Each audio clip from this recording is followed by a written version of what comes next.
We are going to do a rubber stamp in this lesson. That's right. You ever seen these things?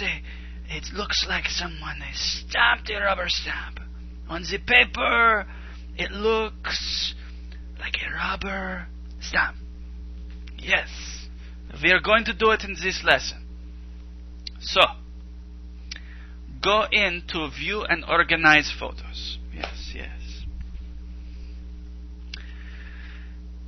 You see there are these stores. I hear they're called stores where you can get a rubber stamp created for you. You bring in your artwork, and then they make a stamp for you from your artwork. See what I'm saying? A lot of times businesses will do this too, stamps and such. But you can create them within Photoshop. Now, I'd like to show you how to do that because it's really not that hard, and I don't know how often you'll use it, but it looks cool. So here we go. First you choose the photo you're going to use for the picture. For the stamp.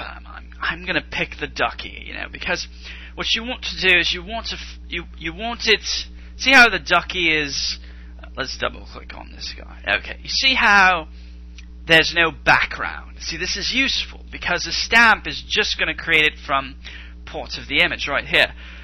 You don't want a background because all our adjustments are going to affect the background. It's going to be difficult. So if you had a background, you'd want to erase it, not unlike the duck is here, so that all that's left is the item that you want to be, or the art that you want to be on the stamp. That's it. You don't want anything in the background.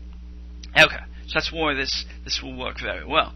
So what we're going to do is we're going to pull it into the editor right here. Okay, go to standard edit mode. Yes.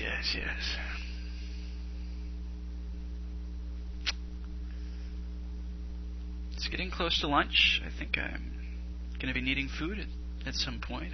I hear that food is the thing to do when you're hungry. I'm not sure if I buy that though. It's kind of an out there theory, if you know what I mean. Food when you're hungry sounds a little crazy, All right. So there's our duck, the duck of death.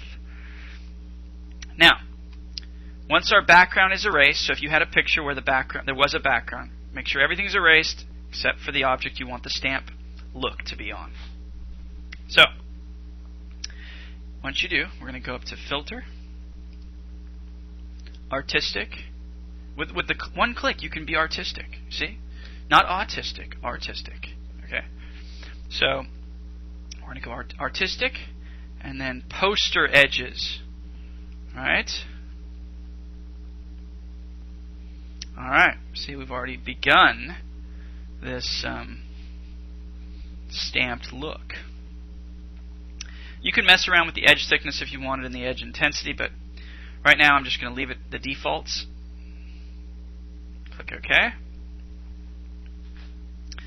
Now we're going to change it to a black and white photo, image, mode, grayscale, discard color information. Oh my goodness, we're discarding the color. Can we do it? Should we do it? Yeah, let's discard it. Okay. Whew. It's gone. Wow. Alright, we did it. We discarded the color information. Alright. Now we're going to go to Enhance. Adjust lighting. Be careful. If you're scared of the dark, we're about to adjust the lighting, alright? So watch out. Get the candles ready. And then we're going to go to Brightness and Contrast. Yes.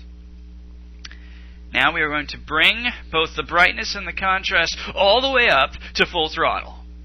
Alright, check it out. There we go. Now that's a very light stamp. If we hit OK. So, what I want to do is I want to go back, because I'm not satisfied. That's a cool stamp right there. But, see, this is what experimenting does.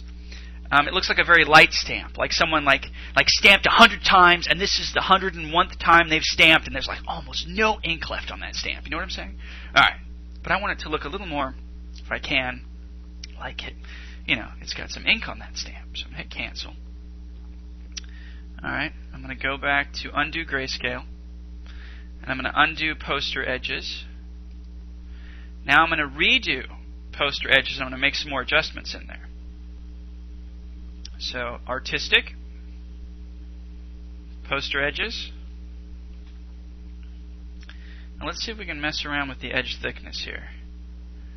How thick do we want these edges to be? Oh, that's interesting. Edge intensity, let's bring that. See, edge intensity. Let's bring that sucker up. Posterization, let's try bringing that down. Okay, that's helping a little bit. Ooh, ooh. Ah, there we go. I'm digging it now. Alright, now that looks more like, okay. So you gotta mess around with it. Now we're gonna hit OK. Now we're gonna go to image, discard the color information. And now we're gonna go to enhance, adjust lighting. Now let's try bringing the brightness up and the contrast up. There we go. Look at that. See? Now that looks like someone took the stamp and dipped it in like a bunch of black and went BAM! Yeah, it's the duck stamp. It's the duck stamp. That's right. I'm getting a little too excited. I'm sorry. Anyway, so there's one way to create a stamped effect. And so what you could do is you could miniaturize this and then like put it over top of another photo, as if, you know, or let's say you had you typed in veto, right? Like a governor would veto something, and then you made it look like a stamp, like this duck, and then you could insert that veto stamp over top of, you know, some other photo, like that one's out of there, or this one's approved. You know, you could have an approved stamp, and it would look like it was, you know, on the corner of the photo, like this is a good one. That's right, approved by Governor Charles Bronson. That's right. Okay, so have some fun with the rubber stamp, with the rubber duck. But that's all the fun you can have, all right? No more.